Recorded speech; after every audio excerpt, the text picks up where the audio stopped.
How does ChatGPT work? Well, it works something like how your brain works. Kind of in the same way that a plane wing is similar to a bird wing. It makes a thing fly and does so via lift. But of course, bird wings don't have jet engines under them.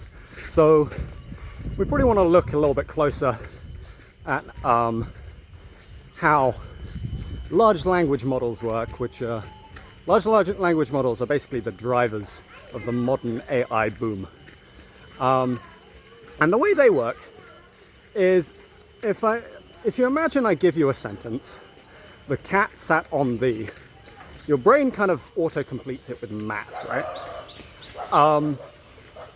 But there's a vague, there's a bunch of other ways that it could have completed that sentence.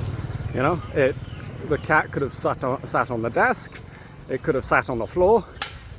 And so the way that we actually get a lot of information about the world into modern AI systems is that we just take essentially the entire internet and then we say, predict the next word, predict the next word, predict the next word on the entire internet.